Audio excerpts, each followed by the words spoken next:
So right now we have our 1970 burnt orange Cuda. We've done all the pre-paint, the final fit, everything looks great on it. On this particular car, the underside of it actually gets painted. It's kind of a dark gray, greenish color that it goes. So I'm getting the whole bottom sanded out, then I'll go in and paint the dark gray on it, bring it back out of the booth, get the outside all sanded out, masked up, ready to go, spray the outside of the car, and then we'll let the overspray, kind of like what you see now, kind of just go over it.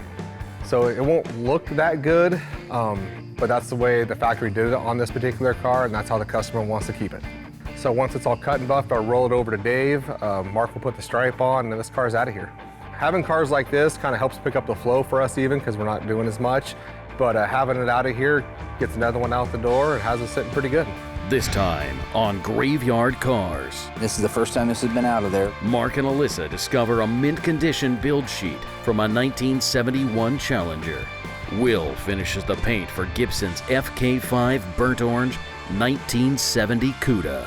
Mark teaches Alyssa about the second generation Chargers. And Bruce Gibson comes to the graveyard to check out the work on his 70 Cuda. But will the Ghoul's body and paintwork meet his expectations? On this episode of Graveyard Carz.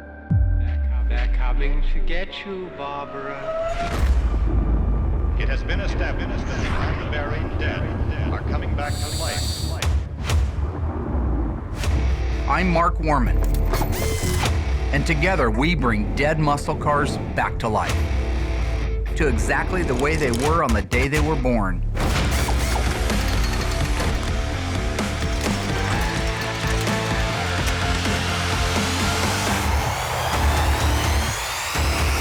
This station will remain on the air day and night. In case you missed it, Mopar master Tony D'Agostino from Tony's Mopar Parts came out to help Mark decide the fate of 3 mistreated Mopars. Despite its terrible condition, the Super Bee will be restored because the owner got the car as a birthday gift from her dad, making it one of a kind. The 71 Roadrunner will be sold as is. Finally, the 1970 Challenger will be restored. This incredibly clean California car is not only the perfect car for restoration, it's also the perfect car for Tony's wife, Cindy. Dreammaker.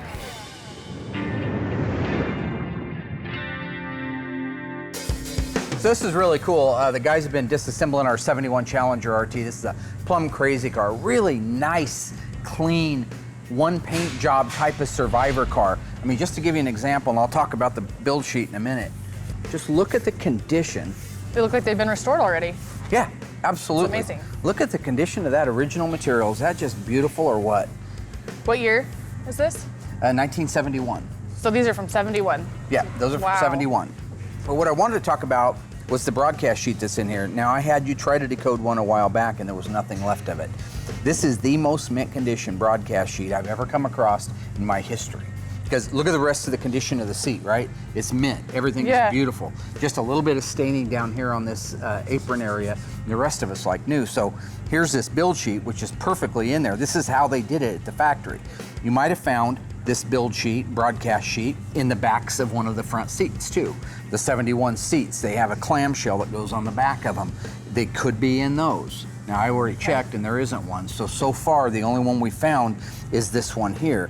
There also could be one taped to the back of the glove box. There can be up to 4 of these, even maybe more in some cases, but I found 3 myself in one car. I've also found where they don't match the car. That's going down the assembly line, that this gets stuffed into the wrong seat, another Challenger but with a different VIN number, and you end up with somebody else's. That's why there's online sites about, hey, help me find my broadcast sheet, because we may have the wrong one here. I've checked it, it's not. But it could be the wrong one for this car, but the right one for somebody else. Oh wow, that's cool. So I just wanted to, this is such a birth certificate to the car. This nomenclature validates everything on the car, and in some cases, if it was a Hemi car and big dollar cars, this can add thousands to the value of the car because it is a birth certificate. We don't want to tear this. Yeah. And I want you to lift this one up with your right hand. Okay. Then I'll lift this one up and I'll try to shimmy that out from underneath it. Okay. So get up. They're Don't worry actually- about hurting the spring because you won't hurt it. Then I'm going to pull this up out of the way. And this is the first time this has been out of there, literally. It seems Wow. fake because it's so mint, but look at that. And when you get it out, you can actually see the marks from the seats. That's one thing that it's hard to duplicate that. There was some of these going around that were fakes, but they were way too nice. This is the most mint condition one I've ever seen in my life, and you can see that the metal has burned its way through in these footprints. And so the rest of the whole Carz story is on this page. So I want you to take this and lay it out nicely. Don't rip on it. Get the book, and I want you to go through and systematically find out what C16 is. I know what it is, but I want you to know what it is. Everything we need to know to put this car back together is on this sheet. Whether somebody likes it or doesn't like it, it doesn't matter. Okay. If the owner wants to put different wheels on it than the ones that are down here, that's fine. But we do know now what it had. Okay. So I'm going to entrust you with that awesomeness. Okay. We'll probably never find another broadcast sheet like that, so that was an awesome opportunity. Once in a while you'll come across something, but that's the first nicest one we've ever pulled out here. Yep. Yeah. The last time you had me up there with like tweezers and Yep. Little tiny magnifying piece of- glass, and I was trying to unfold it without ruining it, so. Take that into the office, don't let anybody around you. I will get you the book and I will set you up to decode that. Okay, let's do Good this. job. That's Let's do it. awesome. Let's bump this mother. I don't know what that means, I but don't care. I've had a lot of I'm ready to coffee. decode this broadcast sheet. Mink. Is it mint or is it meek? Mink. What is meek? Mink condition. How do you spell that? That's how Andy Crandall called it. He called it mink condition. Like I'd say M-E-E-K? mink, M-I-N-K, mink. Oh, so like Like a mink, the like fur? a sole, yeah. And I said, well, you mean mint condition, don't you? Yeah, that's what I said, mink. He was the first guy to wear his baseball hat backwards. Coming for ya! In this country. I don't. He also renamed Poppin' a Wheelie, Poppin' a Willie. I got this. Yep, he pioneered all new areas for the culture that. today to follow. Nowadays, I do use mink and the knocking on the fender, that's Andy Crandall. He invented that. He's crazy. Yeah. Sandwich. All right.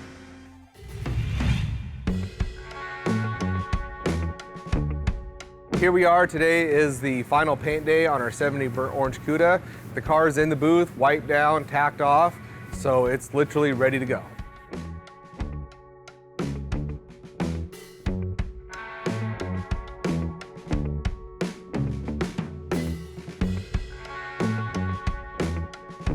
It's nice to see him actually spraying the burnt orange Cuda. He's a little tired, kind of dragging his wagon today. I'm tired. Go ahead. A little bit grumpy, but you know, that's Will. Kind of expect it day-to-day basis. And I get the paint gun hooked up, I'm ready to go, and there's a moth. And it literally flies right over the fender to the other side of the booth. And it went in this little corner, and I couldn't step on it. So then I got nervous because you have to kill it right then and there. So what I did is I just took the tripod off the camera, even though it was still running, and I just started kind of jamming it. But we killed it right before I even started painting, so it worked out good. But we're trying to make headway. He's doing the burnt orange, trying to do the blocking on the firepower here. So, you know, trying to make sure Will doesn't get a day behind, because I was already a day behind on it. So we're keeping him, you know, going forward. Just kind of keeping the ball rolling. How many coats are you putting on the burnt orange today, Will? Well, it would only be a couple, but then all your areas we got to go back and fix the breakthrough Right. spots. So it's going to take 4 or 5 to cover the breakthroughs. 4 or 5. And then 3 over the whole car. Yeah. Is that normal, 4 or 5? Or is it just on breakthrough spots? The color sucks, so Yeah. it's a long process. I'm going to try to have it done by lunch, Okay. but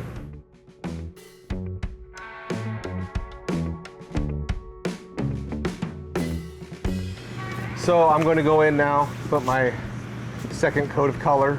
I'm going to take my microphone off, put my music back in, and then probably not coming back out until the car's done in like 5 to 6 hours. So you forget how transparent the color is till you spray it. So you get in there like ready to go, ready to get it done. Then you realize that you're going to be here a while because the color doesn't cover for. So once you realize that, you kind of just settle down and just find a nice rhythm. It went really well getting the color done on it. There was no issues, laid down perfect. So looks great.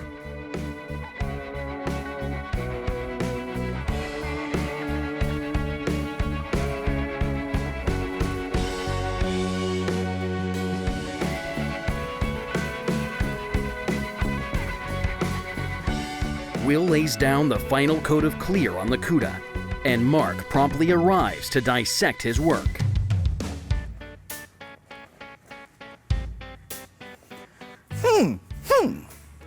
So I'm getting ready to do the cut and buff on this car. We got the paint work all done. Just having Mark go over it before I take it in the booth, start getting it all cut and buffed. And the owner with this car is actually assembling the car. So once we get the buff all done, it's out of here and the owner can assemble it. Are we putting the decals on it? This car does get a hockey stick stripe. Are we putting it on? Yes. So once the cut and buff is complete, we will put the decal on, or Mark will. He's really, really good at that. So we'll put the decal on and put a couple parts and pieces on it and ship it out to the owner. What are you doing? This is how I check the reflective value of the paint. That paint should reflect exactly like a mirror, a color tinted mirror. Well, it'll reflect a lot better once it's all buffed out. Yeah, but at this point I have a scale for pre-cut and buff.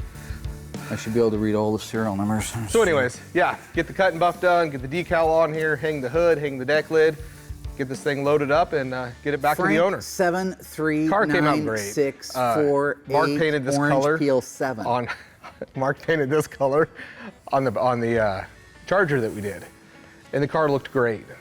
The one I did was perfect. It was Messiah-ic. That color on this car, I think, looks way better. Color looks. I didn't know Sunkist painted these cars, but that's all right. All in all, that's car right. looks great. Get it buffed. That's all right. Get it out of here. Resistance test.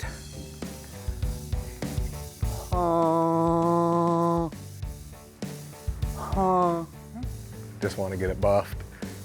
I'm not even gonna look. I don't even care what he's doing over there. Just want to get it buffed. What tip are you shooting with, sir? I'm gonna guess you're shooting with a 1.4 or 1.6. I'd recommend with the 2021 going to a smaller tip, maybe a 1.3. Over reducing 4%, not 5, not 6, not 3, 4%. That's gonna get you the finish that my 70 Charger Burnt Orange FK5 426 Hemi 4-speed A34 Super Track Pack over black interior, one of only 56 made, came out like. The one you painted 3 times? Because third time is a charm. Why are you Nicely laughing, done. you crazy nervous fool? 3 times is the exact number for perfection. All right, so where are you at right now? You've got our Weiss book out. You started decoding. Here's our broadcast sheet, our sacred broadcast sheet. Okay. All right. So I was able to do everything except for I wasn't able to do the second and third column. I've decoded a couple broadcast sheets prior in the past. This was definitely the nicest one, the most legible. Dave Weiss's books make it really easy to decode it. You just go down the list. In the book, the codes are in alphabetical order. And you just see which one correlates with the broadcast sheet, and it's pretty simple. So starting at the top, the sequence code, the vehicle order number, this is the number in which it was ordered. It had gotten assigned to it at the beginning of the assembly line. This is the actual VIN number itself, so you see that. But that's basically the gist of it, is everything is there, and it looks like you've done a good job of decoding it. This is really good for her to know, and I think Alyssa's doing a great job. Beautiful. So you did a good job. What are the wheel covers? What is W21? Is that a road wheel, a Magnum 500? A rally with trim rings. Yep. Yep. That went really well. This is a great opportunity to teach Alyssa more points of detailing. The things that can make a car go from a $50,000 car to a $150,000 car resides in how they were built. You get that? Mm-hmm. If it's not on that sheet, then it doesn't belong on that car. No exports. Good job. Cool. Nice. Decoding the broadcast sheet. Make sure that goes in a file and is protected, and get color copies of it too. Okay. In case anything were to happen to it. Okay. Good job. It's just a learning curve, you know? So the more that we can do, the Be like more, me trying to learn DJ, ZZ, Boo Boo, and Baba, and Double Nickels, and all those rappers. I don't understand any of those guys. Okay, I got a real job to do now. Oh, thanks. Right now I'm heating the back of these up, trying to get the glue to loosen up a little bit so I don't break them when I take them out. But the camera guy really wants me to break them, so that way we can go upstairs and see the nice parts room. But I'm still going to try to save them because I know that's what Mark would want. I'll have the car completely done this week, put back together, washed up. I don't want to break them. I try to save Mark money. You guys cost him money.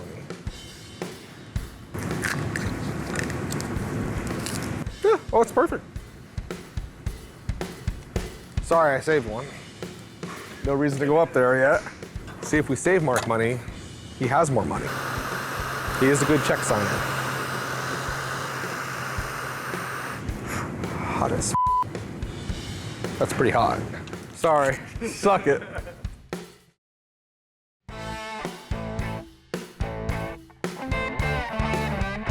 Class is in session. Professor Mark Warman teaching the class. Alyssa, students, bear with me and do roll call. Warman, Alyssa. Here. Okay. What we're going to do today, class, is we're going to talk about the second generation of Dodge Charger, the most popular generation of the Chargers, which are what years? 68 through 70. Very good. Made famous in film, the 1970, the movie Fast and Furious, the original car at the end of the movie that popped the wheelie. You guys call it a wheelie, we call it wheelies, but you guys call it wheelie. The 1969 made famous in what motion picture? Dirty Larry, or You're close. Dirty Harry, Crazy Mary. Yeah, Dirty Harry, Crazy Mary, right? Clint Eastwood drove one of these when he told somebody to make his day. Dirty Mary, Crazy Larry. And the 1968 Dukes of Bullet, Hazzard. Steve McQueen. Oh. All right, what I want to talk about are the differences between them. First of all, did you do your research on the number of cars that were built per year? Yes. Yes. So I'd like to ask you, in 1968, what is the total number of Dodge Chargers? This is everything. This is 6 cylinders, V8s, Hemis, 4-speeds, automatics, SEs, everything. What's the total number? 74,886. 1969. 69,142. That less or more than 68? Less. 1970. How many of these did they make? 39,431. So Almost basically, 40,000. they just keep getting less and less. That's therefore right. more rare. That's right. Okay. The 68 was the introductory year, and it was startling. If you look at a 66, 67, they look like an AMC Marlin, all right? They were not a great looking car. When Dodge came out with that, it set the world on fire. I mean, that was it. That was what we referred to as the Pantaluma dropper, which is Spanish for panties. I don't know what that means. Yeah, well, that was the Action. They called me Action Jackson when I drove one of these, all right? What My does that mean, cousin Dad? wanted a 68 Charger so bad. Cousin Dougie, you remember Cousin Dougie? Yeah. Cousin Dougie wanted a 68 Charger, couldn't afford one, so he decides he's just gonna end one and total it and have to buy it because he had no insurance. Weird Does way that make around it. sense? It makes no sense at all, but that's Cousin Dougie. Anyway, he ended up with a 68, and that was the first one that came into the Oldham Warman family. If you look at him from the front, you can see the changes in the nose. Now, the least popular of all is my favorite, the 1970 with the looped chrome front bumper. That's the car I had when I was a kid. You think maybe that's why it's your favorite? Because it was the one you had as a kid? Yes, definitely. Yeah, I fell in love with my 70 Charger as a kid, and I always loved it and always will. The 69, popular by, again, the General Lee and movies like Dirty Mary, Crazy Larry, and a multitude of other things, it got this nose piece, this center, still using the same bumper as the 68, but it has this nose piece in the middle. Some people love it, some people can't stand it. 68, which is probably most popular, mostly because of the cool front end on it. That's a very sleek front end. I mean, of all three of them, isn't that the sleekest of all of them? Yeah, I think so. That's probably your most collectible as well. The 69's probably second most collectible, and your 70's last, but all three majorly collectible. But there's more differences than just the front end. There right? is. There is a lot, and I asked you to look some stuff up. I wanted you to comb the cars and tell me what things jumped out at you as different. The door scoops. Okay, in 1970, they used the same door as they did in 68, except that there is a modification from 68 to 69 in the doors of where they put the door lock knob. If you look at this, see how far back this door lock knob is? It was uncomfortable to reach it. Oh, Look in yeah. 69, they moved it forward. Yeah. But the rest of the doors are identical. And of course, they kept this nice convenient spot for the 1970. The Yeah. two doors outwardly look the same, but you did get that cool scoop, which was one of my favorites. My car Yeah, was like not that. an RT, but I wished I would have had those. But that's right, that's observant. Look at the side markers. Look at the shape and the finish on the side markers. 1970 It's getting more bigger. elegant. It's an elongated side marker. It's chrome. 69 see, I is- didn't know if that's an option to do chrome on that or No, not. chrome wouldn't have come. It came painted. So that, again, a little less sexy. Also, there's no light in this. This is just a reflector. Oh. That's the first illuminated one. Back over to here, Doesn't. 1968 Dodge Charger has the round one. Again, most people think is the coolest looking of all of them because it's sleek, it's less is more, that Yeah. kind of a thing. Before we jump to the interior, just real quick, looking at these three cars, which one do you think is the coolest looking back end? Well, I mean, it's a matter of personal preference. Personal preference. I mean, those kind of, I like the retro round. It kind of reminds you of like the Firebirds and They the. weren't retro back then, but they were cool back Yeah, then. yeah. I like those, but I mean, I actually kind of like the 70.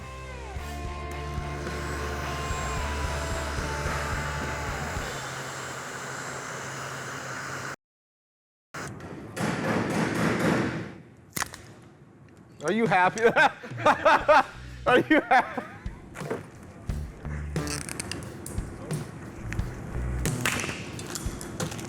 Okay, one broke. So now, since your wish came true and we broke one, I'm going to head upstairs and go to where our light assembly parts and pieces are and grab our brand new box of them because we stock everything. So as you can see, it's all nice and clean, neat and organized. We have all of our extra like bezels and we have, you know, other little ones here in case one break. But for some reason, we actually have a brand new box here. So it's our brand new box that's got 2 orange ones and 2 red ones in it. So I'll take these down, put them on my toolbox for now, get the bezels painted, and then stick these in. This is all of our stuff that can't be replaced here. You know, all of our door moldings and quarter interior moldings. This is everything Mark kept that's valuable. Well, I'm glad to get back to work.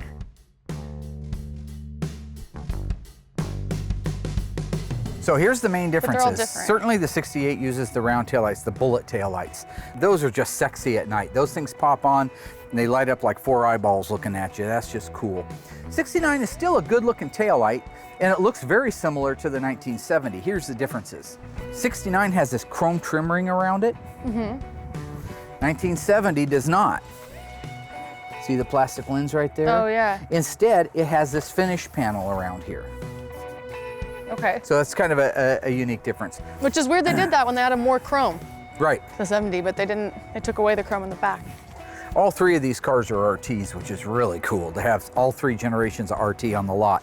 This is a 426 Hemi 4-speed car, rare as hen's teeth. 440 4-speed RT SE, 440 automatic RT. You mentioned the ignition. You're very observant. In 1968 and all the years prior, the ignition was down on the dash, all right? Yeah. But I think that they found that that was unsafe and they wanted to move it up to the column. Or they decided that they wanted to be able to lock it, and that's how they could combine it with the position of the transmission. So like if you were in park, you could get the key out of it. So this is a 70, so you can see the key way up here. Yeah. If this is in neutral, you will not be able to get that key out of the ignition. It has to be in park, Oh, okay. okay? In 69 and earlier, take a seat in there and look at where it's located at. See it down low? Yep. That one, you could be driving down the road and shut the ignition off and pull the key out and hand it to the guy in the back seat, or you're doing 100 miles an hour if you wanted to. I want you to be able to rattle off every car on this parking lot. I want you to know what the engine is. I want you to know how many were made. I want you to know what the colors are. Every single car, 85 cars on this lot. I want to be able to just point to that and you tell me exactly what it is, what the factory color is, and if it's an automatic or a 4-speed. Well, Dad, you don't even know those. I'm sorry. Every single car, Every single car on this lot, you're telling me. I'm telling you that I know what engine, what transmission, and the factory color of it. And model, Really? really. Anyone? Everyone. We can play any I game don't you want to believe play. you. Well, play any game you want to play. It's easy to say that. You want to dance but I with don't the think you devil do. in the pale moonlight? My suggestion is to drop a quarter in the slot, baby. Drop a quarter in the slot, baby. I know what that means, but I really doubt that you know every single one. Like I said, it's easy to stand back and say that, but what are you doing? What are you? That's how you clear your brain out. That's Let's see it. 71 Dodge Demon 340 automatic EV2 Tour Red with an orange and black interior automatic transmission. Fact, 71 by the way. Dodge Challenger RT 383 automatic factory N96 shaker hood and FC7 plum crazy purple. 1970 Dodge Challenger RT 440 Chrysler automatic transmission on it. Actually has the original 440 6-barrel 4-speed from the factory, but it's had an automatic 1968 Plymouth Roadrunner, 69 Dodge Charger Daytona, 440 6-pack automatic Dana rear end, and a 1971 Charger 440 automatic. I can go all day long, Jack. What do you want to do? You dart me into the middle of Vietnam and I'm going to come out with a pizza. You made your point, but still, when's my birthday? I don't know. When is your birthday? Are you serious? I don't know. You know, It's in March, cars right? on this lot. It's when? March, right? That's Mom's birthday. I knew it was something. So I got the whole car sanded out right now. Did the undercoating just in the wheel wells because that's My what Curious George. that's what's called on this car. Instead of the whole bottom being undercoated, it's just Adam? the wheel wells. And then I'm going to buff it out, Grandmaster get it all Ryan. polished up, looking nice, and then get it over to you because this car gets the hockey puck stripe. Oh, it's a hockey puck? I like that a lot Hockey better than a stick. hockey stick. Well, the same thing. So it's just a little round puck right here? Yeah. and Is it? What else does it call out? It's like, maybe it's the Serenity Prayer or something inside of it. I don't know. So I'll get it over it's to a you, hockey stick. and then 'Cause you it's get shaped the like a hockey stripe stick. on it. Like Happy Gilmore. No. Wow. 355,000 I'm not yards. putting the Well, we did billboard the on. first one that didn't work out so good. Exactly. Right. Exactly. And then you did the Roadrunner. Why are but you looking at me like that? I'm not doing anything. You did the convertible Roadrunner. That came out nice. Oh, you're doing the hockey? Awesome. No, I'm And then- not. I'm not doing any more Well, no, but billboards. I you decided you just did this. You're doing them. Okay, cool. What are you talking about? You're doing the hockey stick. No. Is that right? She No. just said she's not doing it. Well, I'm not. She's got more experience She's than I do. trained at it. I've No, worked with she's both of got all y'all. she's got more training than I do. You didn't bring me She over. doesn't. You've been doing it for 30 years. I'll just get the car done, get it over to Alyssa on one of her days off, then the car will just sit there. Then Mark will just go by and be like, Yes. God, yeah. So take a couple extra days off. That way he just. You know what? Just text me in the morning. Oh, there you when go. You know it's going to be in my department, and then I'll be sick. Yep, sick. Beautiful. You started working for me when you were 6. 6? 6. And you're 50 You dropped out now. as well? Yeah. His parents bought his diploma. Oh my, what is up with you? Why do you say that about people? So I'll have this wrapped up Yes. too. Give me another day or two, and then I'll get it over there. I'll get it all wiped down. Then you can. I already told you I'm not doing the billboard. Why are you guys afraid of it? It's not a billboard. Why are you afraid of it? I'm not We don't doing do any more decals decals. and paint. So what department is it that does decals here? Yours. I have an I idea. don't have a department. Yeah, you do. I'm everywhere. I'm omnipotent. How about you guys do Sorry. rock, paper, scissors? Didn't get that out I there didn't at Thurston. get the did M. you? I got the impotent part. You guys could do it old-fashioned and do rock, paper, scissors. Yep. Okay, Best I'm 2 mad. out of 3. Not impotent. Obviously. Where'd she Well, come that was a from? long time ago. That was 25 years ago. 24? 25. years. 25 years ago. So. Oh, I was the machine 25 years ago. Oh, that was my name, the machine. Oh, God, here come the machine. So 2 more days, Alyssa. Grab your panties, No. here I come the don't have this machine. over there for you. He has a spell. You'll do good. I just spray on stuff. I spray. God, Spray. Dad. Like a tiger in the So woods. embarrassing. Out trying to get some stuff, you know what I'm saying?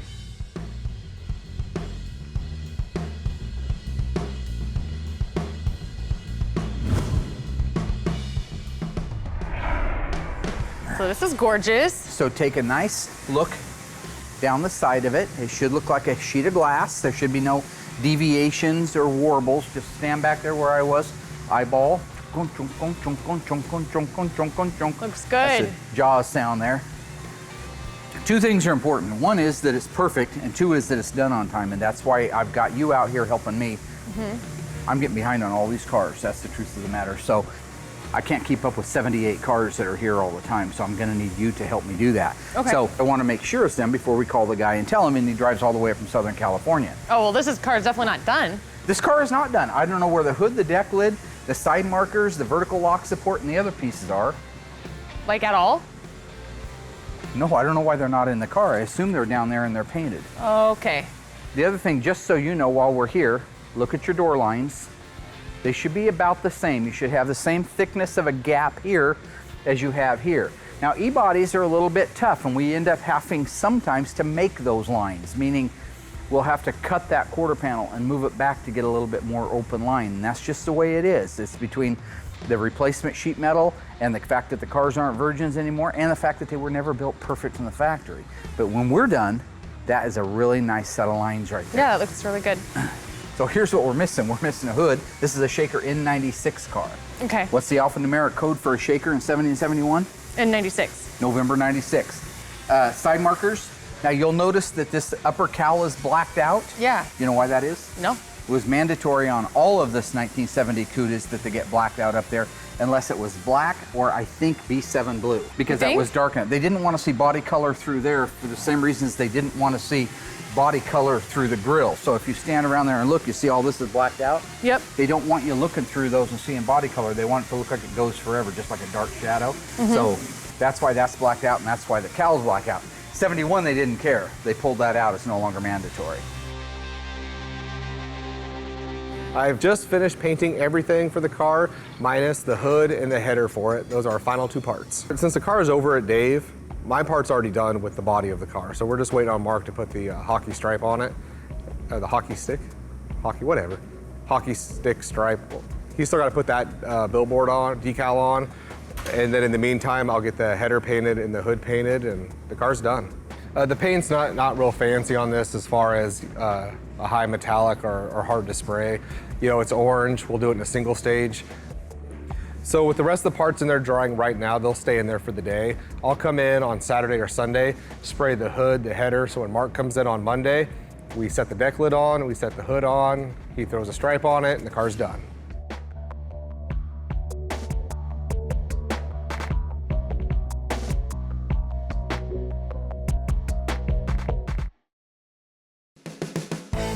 After months of bodywork and a beautiful paint job by Will, it's time for Mark and Alyssa to install the iconic hockey stick stripe on this FK5 1970 Cuda. This is the final step before Bruce Gibson arrives to pick over and hopefully pick up his passion project. I've been working with Alyssa a lot lately on things around the shop. One of the things I'm hoping that she'll be able to do more of and I'll be able to do less of is the installation of the graphics. Nobody wants to do them. They're tough, they're easy to make a mistake, they're expensive, and I'm difficult to get along with when you do any of those things. So I'm training the one that I can pick on the easiest. Right? Lucky me. No labor laws when it comes to family. No, I don't think that's true. I think it is. Anyway, we're getting ready to put the hockey sticks on the 1970 Cuda. Before we do it, before we start putting them on, I know basically where they go, but we have a 1970 Cuda 383 4-speed car out back that's all original paint. It's Touareg car, EB2, you knew that. Yeah, of course. And it's an original V6X car. So we can go out, let's take, you got your notepad, good girl. Okay. So stand back here and soak it in. Soak it all in. I want you to stand right there. I want you to pay attention to this line right here.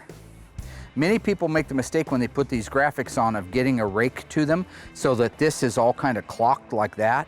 No, this should be parallel with this line here, is it? Yes. When you look at it? Yep. That's what you have to do. That's why I cut them apart, is to make sure I get that. Okay. Sometimes these come with the backing paper over all this. I take them apart so I can get the top one on exactly where I want it, the middle one and the bottom one, because it should be as close to parallel with that body line as humanly possible. Okay. So all we're gonna wanna do is, if you take a look here, here's the style line of the car. See where right here it starts to go that way? Yeah. This outline. So we need a measurement, and it looks to me like about 1/4 of an inch, but go ahead and bring me your tape measure. Yeah, I'd say at the closest point, that's what you want to do. At the closest point at the back of the hockey stick is 1/4 of an inch from the style line. Let's go into the middle of the hockey stick, from the top of the quarter to the hockey stick, just above the last 3. And then at the front, at the very, very, very, very, very front, we've got 1 inch from the style line. So we put this one at 1 inch, we put this at 7/8 of an inch, and then we build the rest of them around it. Alrighty, so let's open the door. What you want to do is, this decal is going to sit off the end of it, and you don't want it sitting on the door where it could get stuck down. It just needs to free float out here. Okay, I remember that from the other ones we did. All right, so I want you to put me a piece of tape at the 1 inch mark. Okay. All right, is that good? It's a little crooked. Okay. And then we had the hockey stick.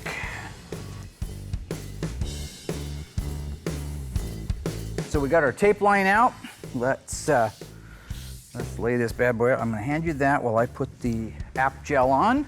So that's the only place we're gonna mark though, is just that one? Yeah, I got a pretty good visual on where it goes, so. Okay. Just let the kid go, let the kid go. Well, I'm trying to learn. Well, I know, but you gotta, I'm gonna You gotta show you teach me. why. I'm gonna show you something, Okay. okay? And teach you as I go, young weed hopper. Okay. Grasshopper. Okay, take that off of there. Oh, this is where I screwed up the last time, are you All sure? right, so that's because you guys got it wet. Okay. All right, so just let me see it. I'll take this end, you take that end. Down there, hold it up off the ground. Okay, go ahead and pull that away from it. We're just gonna plop her up there. I'm gonna set that there just gingerly. Gingerly. This needs more of a gap right here, so I gotta bring this down. Put your finger at the front. Better, don't you think? Yeah, it's better. It's better. How much are a set of graphics like this? About $200. Jeez. Get back. I just need room.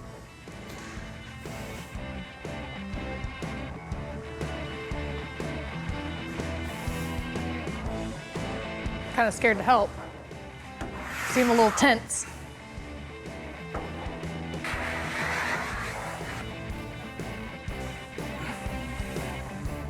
Okay. I think it looks good. All right, so if the next thing that came in would be the 440, see what it fits like in there. How the numbers fit. That's nice, that's pretty close. Yeah, I think it's just above that style line.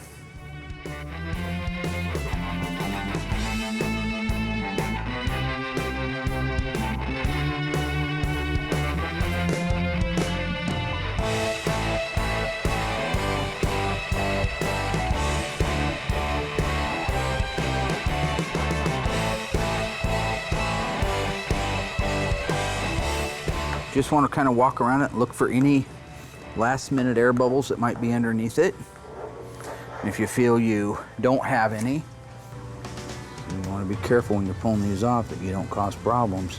So we have our hockey stick stripes installed on our 1970 Cuda. Alyssa, good job helping me. I think that the car came out beautiful. That's a nice contrast. This car doesn't have a lot of stuff on it, and that's just the problem with the 70 Cuda. Really, the hockey stick stripe, you could have had a rear spoiler, you could have had rear window louvers, but this one didn't. So I think that's a really nice, subtle little accent for the car. Looks good, it looks solid, looks powerful, screaming out that 440 right there. So yeah, almost done. More room at Graveyard Cars. Now that the 1970 burnt orange Cuda's classic hockey stick stripes are perfectly in place, the ghouls kick into high gear, installing the hood, deck lid, trim pieces, and rocker moldings. Then buffing, polishing, washing, and rushing this car into the assembly room. Just in time for Bruce Gibson to check out his gorgeous FK5 burnt orange beast. Do you like that? You like those moves? There is your baby. Wow. I'm Bruce Gibson. I'm here today to get my car picked up. Mark's been working on it for a year and a half, something like that. I don't know if it looks any different at all from when. That's completely night and day difference. Holy Christ. Is that just amazingly gorgeous in person? Wow.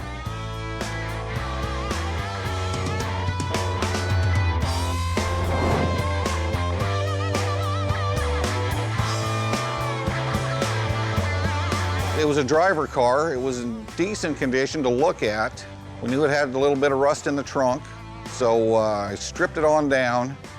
Upon getting it stripped down, it turned into a lot more than what it originally was. But it was still a V-code Cuda, 446 barrel, 4-speed track pack car, so with a shaker, so a pretty special car to begin with. That is beautiful. Sometimes pictures look great, but then you get in person and they say, wow, it actually looks better in person than it did in the pictures. You doing, Bruce? That is one fantastic, beautiful car. Yeah, we got great lines on them. These are always tough, you know, because the header panel kind of isolates you to what you can and can't do. But right now, the way we've got everything adjusted, you won't have to do any door adjusting, hood adjusting, or deck lid adjusting. That's what I was hoping for.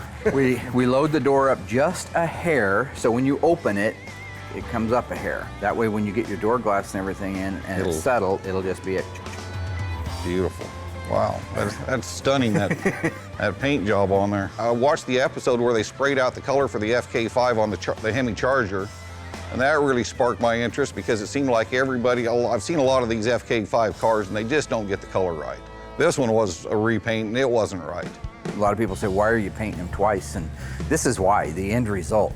The first one you get to see all your flaws, all your problems, anything that can bite you, but it also lays down a substrate that is better than any primer in the world. Clear Coat's the best bridger in the world. So then you come back later and sand it with 400 on a long block and lay out a beautiful base clear. It doesn't shrink in, it doesn't shrink back, it just glows. And that's how you get that mile deep look. Yeah, on this car. Yeah, that's beautiful. Beautiful. You know, I've been drawn to the six-pack motors. A friend of mine had one and grew up with it, and so then I started looking for a muscle car and then started looking for a six-pack or six-barrel car, and finally stumbled across this one, and so it's evolved to this stage now. So fender tag on it. Yep, got your fender tag. One screw painted, one chrome. They're the original stainless because they rolled that up when they painted it. That's your original tag. Absolutely beautiful. Mark's been great to work with. Really been excited about the process. Just fantastic the way he handled everything and the way the transition went down. Just really pleased with it. The underside of it, this is the first one that we've done also in the gray. Sure, leave leaving it overspring. Yeah, that's what I was wanting, put it back to as original as we can. Yeah. So I'm into the whole numbers thing, date codes on everything. Yeah. It's amazing how many date codes are on this car. When I watched your episode a couple weeks ago, you were showing the Hemi carburetor and the part number and the date code and the fuel pump, and I was like, now he's talking my game. Right, right. That's the world I'm living in, so I really found that. And that's what, if you've got a real thoroughbred like this, that's all numbers and it's a real six-barrel car and four-speed and all that, you do want to take that time. Yeah. You definitely want to take that time. It'll be a show car, trailer queen for a little while, and probably do that for a few years, and then probably drive it some and just enjoy it for the next 10, 15, 20 years, whatever it is. So. Now that Gibson can take his car home to complete the restoration, the Ghouls can check off another job well done. Alyssa was able to add more knowledge to her second-generation Charger database and learn to decode a 71 Challenger's build sheet. Will laid down perfect paint with one of the most difficult colors to spray, the very transparent FK5 Burnt Orange. And Mark laid down the law with his adroitly installed hockey stick stripe. Maybe he'll let Alyssa do it next time. Maybe. Oh, I am so excited to get this home and start putting it together. You have no idea. First thing you're gonna do is call all your buddies. They gotta come over and look at it. Yeah, they've already, that's and already take a little happened. credit for as much as you can, because that's a guy thing, right? That's right. Oh, they asked me if I want to come up and paint it. I told them no, I'll let Will have a little limelight, Everybody's come over and helped me put the suspension in. This is a really cool little car. I mean, obviously 446 barrel, my favorite colors. You got your FK5. It's a bit unique to Graveyard Cars in as much as the scope of work is different. Normally now, of course, we'd move over to Dave's area after the body and paint's done. It would get the final assembly on it, engine, drivetrain, interior, everything would be built out, and we'd finish another person's dreams. In this particular case, Mr. Gibson wanted us to build the foundation for it, do the body and paint, the stuff that we're so well known for, and then he's going to take it himself and finish the build out. As for me, in some ways it's a good thing because it's another set of taillights down the road and more room at Graveyard Cars.